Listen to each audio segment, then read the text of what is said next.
একটা compare page বানাতে পারি ব্রিক্স আলটিমেটের সাহায্যে, সেটা এখানে দেখানো হবে।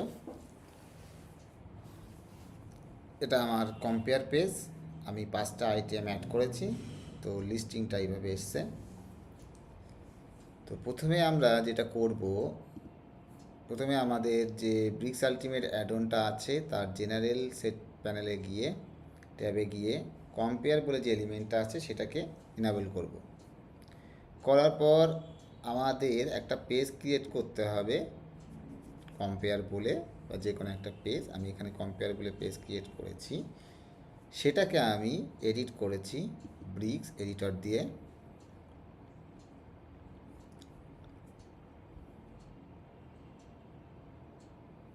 এবার ব্রিক্স এডিটরে আমি পেজটাকে এভাবে ডিজাইন করেছি। প্রথমে আমি একটা কন্টেনার নিয়েছি, সেকশানের মধ্যে একটা কন্টেনার নিয়েছি, সেখানে কিনা আমি এমটি লিস্ট বলে একটা ব্লক সেকশান বানিয়েছি এবং সেখানে আমি আইকন, হেডিং, বেসিক, টেক্সট আর বাটন এই ধরনের এলিমেন্ট ইউজ করা হয়েছে। তো সেখানে আমি একটা কন্ডিশন ইউজ করা হয়েছে যে হ্যাজ কম্পেয়ার আইটেমস বলে, এটা কিন্তু ব্রিক্স আলটিমেট থেকে আসছে। এই কন্ডিশানে দিয়ে আমরা দেখব যে আমার যে পেজটাই কম্পেয়ার আইটেম আছে কি নেই। এখানে সেট করা হয়েছে নো, প্রোডাক্ট সেট করা হয়েছে, পোস্ট টাইপ সেট করা হয়েছে প্রোডাক্ট, কারণ আমরা এটা প্রোডাক্টের উপরে কাজ করছি। এটা কিন্তু যে কোনো পোস্ট টাইপের সঙ্গে আমাদের যে কম্পেয়ার যে ফাংশনটা আছে সেটা যে কোনো পোস্ট টাইপের সঙ্গেই কাজ করবে। কাস্টম পোস্ট টাইপ হোক, ডিফল্ট পোস্ট বা পেজ, যে কোনো পোস্ট টাইপের সঙ্গে এটা কাজ করবে। তো এখানে আমরা কমার্সের প্রোডাক্ট পোস্ট টাইপের সঙ্গে কাজ করছি বলে আমরা এখানে এটাকে প্রোডাক্ট সিলেক্ট করেছি।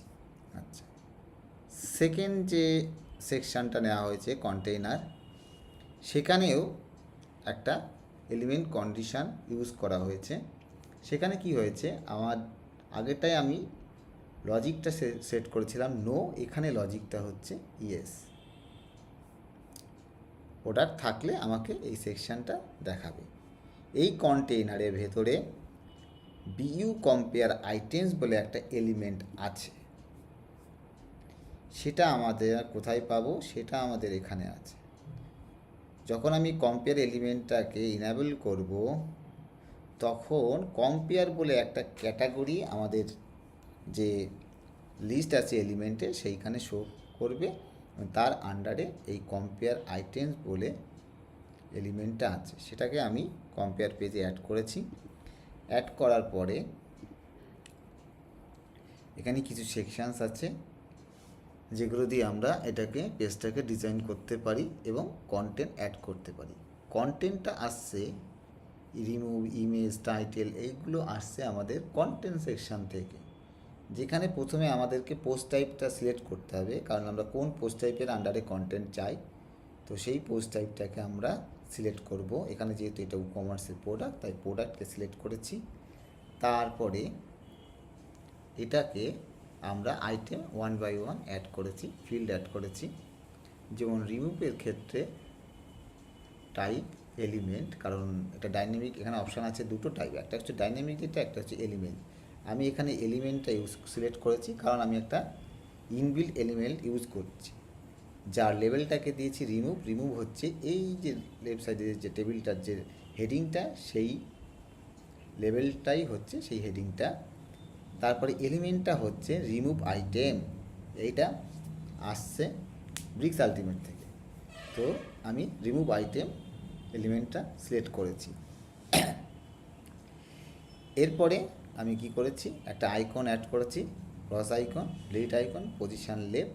যদি এখানে টেক্সট বা অন্য কিছু অ্যাড করতে চাই, ক্লোজ বা কোনো কিছু, তাও এখানে আমরা অ্যাড করতে পারি। সরি, CLOS, ক্লোজ নয়, সরি, রিমুভ আর ডিলিট। তো এটাকে আমি ব্ল্যাঙ্ক রেখেছি, জাস্ট আইকন শো করা হয়েছে। এরপরে কি করেছি, ইমেজ, প্রোডাক্ট ইমেজ। প্রোডাক্ট ইমেজের জন্য আমি ডাইনামিক ডেটা ইউজ করেছি অপশানটা, সেখানে ইমেজ দিয়েছি নাম এবং করা হয়েছে ফিচার্ড ইমেজ, লিঙ্ক, থাম্বনেল, সাইজটা আসছে থাম্বনেলে। সেকেন্ড টাইটেল, পোস্ট টাইটেল, এখানে আমি ইউজ করেছি এলিমেন্ট টাইটেল। হেডিং বলে যে ব্রিক্সের যে হেডিং এলিমেন্টটা আছে নেটিভ, সেই হেডিং এলিমেন্টটাকে চুজ করেছি, সেখানে আমি ডাইনামিক ডেটা দিয়েছি পোস্ট টাইটেল। আর এখান থেকে আমরা হেডিং ট্যাগটাও চেঞ্জ করতে পারি এবং লিঙ্কও করতে পারি ডাইনামিক ডেটা পোস্ট ইউআরএলের সঙ্গে, এটাকে আমরা লিঙ্ক করেছি। তারপরে আমরা টাইপোগ্রাফি আরও বিভিন্ন টাইপের ডিজাইনগুলোকে আমরা এখান থেকে কাস্টমাইজ করতে পারি। তারপরে অ্যাড করেছি আমরা প্রোডাক্ট প্রাইস। প্রোডাক্ট প্রাইসটা আমরা এখানে ডাইনামিক ডেটা হিসাবে ইউজ করা হয়েছে। কমার্স প্রোডাক্ট প্রাইস বলে যে ডাইনামিক ট্যাগটা আছে সেটা আমরা ইউজ করেছি। কোয়ান্টিটি একটা ব্রিক্স আলটিমেটের একটা কোয়ান্টিটি বলে একটা এলিমেন্ট আছে, সেই এলিমেন্টটাকে আমরা এখানে ইউজ করেছি। কোয়ান্টিটি যে এলিমেন্টটা, সেই এলিমেন্টটাকে এখানে আমরা ইউজ করেছি। যখন আমরা অ্যাড টু কার্ট বাটন বা কোনো কিছু ক্লিক করব, সেই এলিমেন্টটাকে কোয়ান্টিটিটাকে বাড়িয়ে বা কমিয়ে আমরা প্রোডাক্টে অ্যাড করতে পারি। এক্ষেত্রে add to cart button selector, এখানে কি করতে হবে, এখানে আমাদের যে অ্যাড টু কার্ট বাটনটা আছে, যেটা অ্যাড টু কার্ট বাটন যে এলিমেন্টে ইউজ করেছি, সেই বাটনের সঙ্গে এটাকে লিঙ্ক করতে গেলে আমাদের এই সিলেক্টর বাটনটা কাজ করতে হবে। বাই ডিফল্ট এটা যেহেতু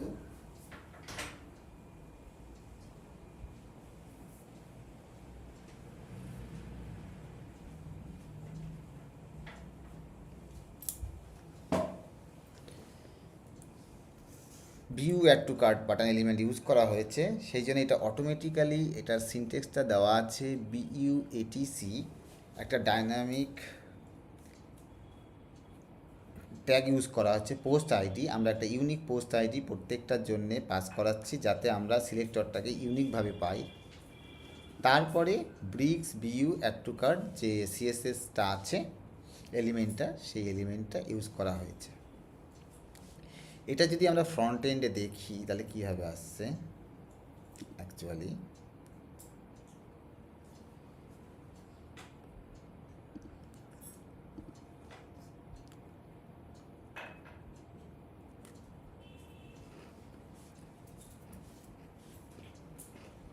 ভিউ এটিসি পোস্ট আইডি, এই কম্পেয়ার আইটেমটার পোস্ট আইডি, তার আন্ডারে ব্রিক্স ভিউ এটিসি বলে এলিমেন্টার ক্লাস।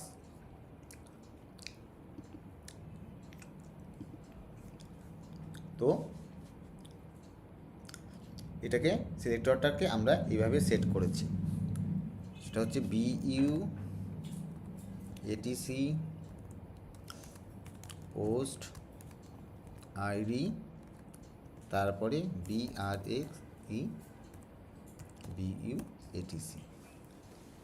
আমরা যদি অন্য এলিমেন্টও ইউজ করি সেক্ষেত্রে সেই এলিমেন্টটাতে কি করতে হবে, ডাইনামিক্যালি ক্লাস অ্যাসাইন করতে হবে।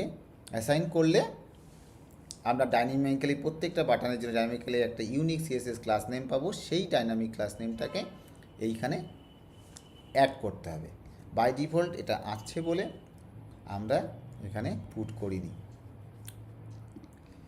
এবার রেটিং একটা ডাইনামিক ট্যাগ, যেটা প্রোডাক্ট, এটা ব্রিক্সেরই ইনবিল্ড রেটিং একটা বলে এলিমেন্ট ডাইনামিক ট্যাগ আছে, সেটা আমরা ইউজ করেছি।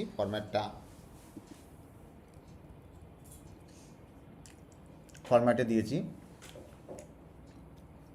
তার স্টার আইকনগুলো আসবে HTML হিসাবে। তারপরে বাটন হচ্ছে অ্যাড টু কার্ট এলিমেন্ট, যে view add to cart.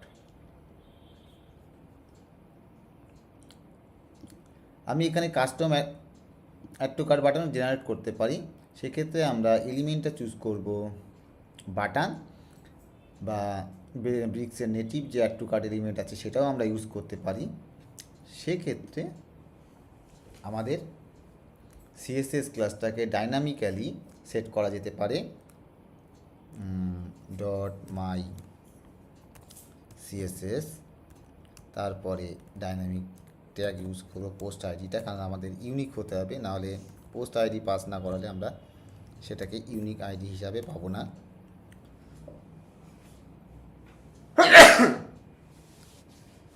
So এইভাবে অ্যাসাইন করে নিয়ে আমরা আমাদের যে কোয়ান্টিটিটা আছে তার সঙ্গে ম্যাপিং করাতে পারি। যেহেতু এটা আমাদের ভিউ এলিমেন্টে অলরেডি ইনবিল্ট আছে, সেই জন্যে এটা আমরা ইউজ করছি না।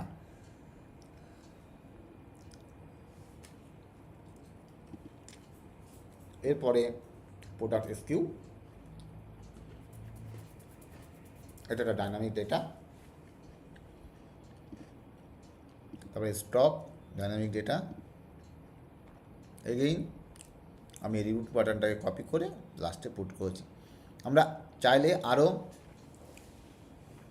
ফিল্ড অ্যাড করতে পারি, প্লাস এটা কিন্তু কাস্টম ফিল্ডকেও অ্যাড করবে। এটা কাস্টম ফিল্ডের সঙ্গে সিঙ্কিং করা আছে ডাইনামিক ডেটা হিসাবে বা শর্ট কোড হিসাবে। ডাইনামিক ডেটার সাথে কাস্টম ডাইনামিক ডেটা জেনারেট করে এসিএফ ডেটা বা মেটাবক্স ডেটা বা আরও অন্য কোনো প্লাগিনের যে কাস্টম পোস্টার যে প্লাগিনগুলো হয় সেগুলো দিয়েও আমরা ডেটা ফেচ করে আমরা কম্পেয়ার লিস্টে সেটা শো করাতে পারি এবং কাস্টম কম্পেয়ার একটা পেজ বানাতে পারি। কিছু কিছু কাস্টমার অলরেডি করেছে, আমি দেখেছি তাদের সাইটে। তারা প্রোডাক্টের সাথে না করলেও তারা কাস্টম পোস্ট টাইপের সঙ্গে করেছে এবং খুব সুন্দরভাবেই তারা সেটাকে ইমপ্লিমেন্ট করেছে।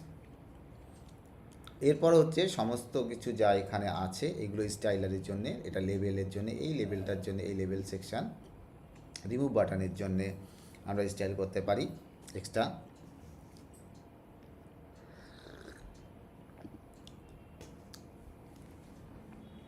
তারপরে প্রাইসের যে এগুলো ভেরিয়েবলের জন্য আসতে পারে, তার জন্য এগুলো সেটিংসগুলো আছে। কোয়ান্টিটি, এই যে কোয়ান্টিটিটা, এই কোয়ান্টিটির কিছু সেটিংস এখান থেকে করা যেতে পারে, কারণ সমস্ত কিছু ওখানে ফিল্ডের মধ্যে অ্যাড করা সম্ভব না, কারণ তাতে হেভি হয়ে যেতে পারে। এই কারণে আমরা এক্সট্রাভাবে এটা দিয়েছি। অ্যাড টু কার্ট বাটনের জন্যে স্টাইলারটা এখানে দেওয়া আছে। এই যে ব্যাকগ্রাউন্ড কালার এখান থেকে সেট করা হয়েছে, টাইপোগ্রাফি রেটিংয়ের যে এটা এখানে প্রিভিউটা ঠিক মতো দেখাচ্ছে না। যদি আমি এটাকে যদি প্রিভিউ ঠিক মতো না দেখায় তাহলে আমরা বিল্ডারটাকে আর একবার রিফ্রেশ করব। রিফ্রেশ করলে আমরা আমাদের প্রিভিউটাকে ঠিক মতো দেখতে পাব। সো এই যে রেটিংটার কালারটা, স্টার কালারটাকে চেঞ্জ করতে পারি, ব্ল্যাক করতে পারি, এমটিগুলো গ্রিন করতে পারি। সো এই যে ডিজাইনটা সেটা আমরা এখান থেকে করতে পারি। অ্যারো বলতে এখানে যে দুটো অ্যারো বাটন আছে, প্রেভ অ্যান্ড নেক্সট, টেবিলটাকে পেজিনেশনের জন্য, তার ডিজাইনটা আমরা এই সেকশান থেকে কন্ট্রোল করতে পারি। লেফট অ্যারো আইকনও চেঞ্জ করতে পারি, রাইট অ্যারো আইকন চেঞ্জ করতে পারি, তাদের background colour, hover colour, width, size সমস্ত কিছুই এখান থেকে চেঞ্জ করতে পারি। এখানে আমরা লিমিট আছে, আমরা লিমিটটা এখানে সেট করতে পারি। আমার লিমিটটা যদি আমি চাই যে 3টের পরে বা 4টের পরে যখন আমার কম্পেয়ার আইটেমে 4টের বেশি বা 5টার বেশি আইটেম অ্যাড হবে তারপরে পেজিনেশনটা শুরু হবে, তো এটা আমরা এখান থেকে সেট করতে পারি। ডিসপ্লে লিমিটটাকে আমরা এখান থেকে অ্যাসাইন করতে পারি।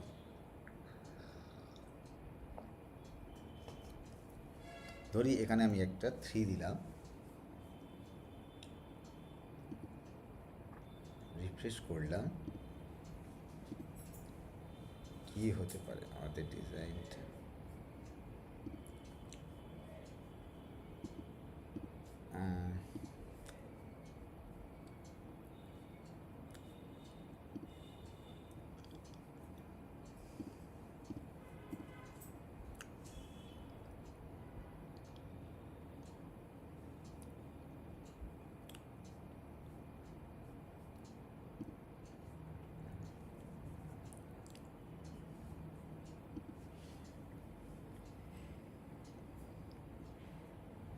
ট্রাক 3 ফোন কাজ করছে না অবশ্য, আচ্ছা সেটা আমরা পরে দেখছি।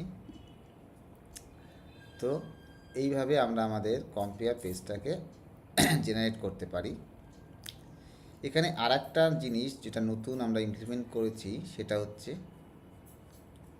অ্যাজাক্স অপশানস, যে রিফ্রেশ দি কন্টেন্ট ভায়া অ্যাজাক্স।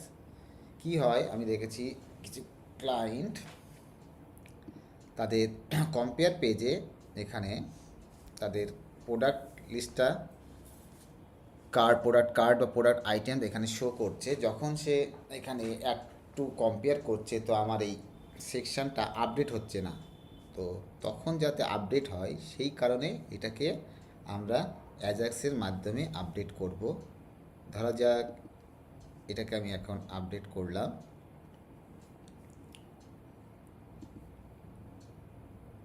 রিফ্রেশ করলাম, এবার কি হয় যে কি রিফ্রেশ হলো, রিফ্রেশ করলাম, এই যে আমাদের এটা আছে এখানে ধরা যাক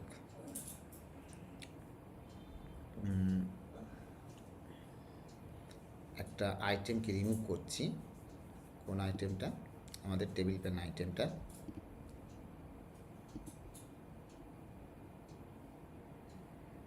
তাহলে কি হলো, আমার এই এখান থেকেও কিন্তু আমার আইটেমটা রিমুভ হয়ে গেল। প্রথমে 5টা ছিল, এখানে কিন্তু এখন 4টে দেখাচ্ছে।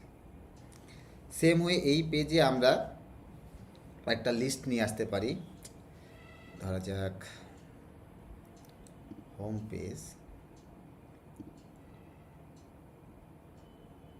পেজটাকে ব্রিক্স এডিটরে ওপেন করে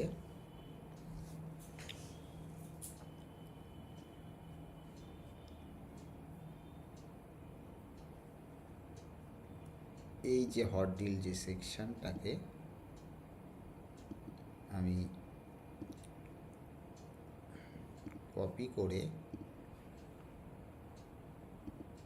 কম্পেয়ার কন্টেনারটার মধ্যে পেস্ট করছি।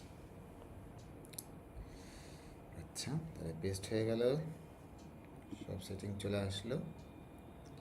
এবার আমি এই কম্পেয়ারটার আইটেমটাকে রিফ্রেশ করছি।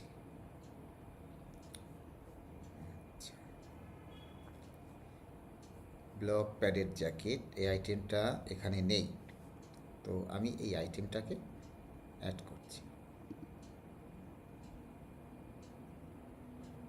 তাহলে কি হলো, এটাতেও এখানে অ্যাড হয়ে গেল। Same at the same time আমার প্রোডাক্টটাও আমার কম্পেয়ার লিস্টে অ্যাড হয়ে এখানে ডিসপ্লে করছে। কারণ কম্পেয়ার আইটেমের আমরা রিফ্রেশ কন্টেন্ট যে অ্যাজাক্স অপশানটা সেটাকে আমরা অ্যাক্টিভেট করেছি। যদি এটা ডিঅ্যাক্টিভেট থাকে অ্যান্ড সেভ করা হয় তাহলে আমাদের কাজটা ঠিকমতো হবে না।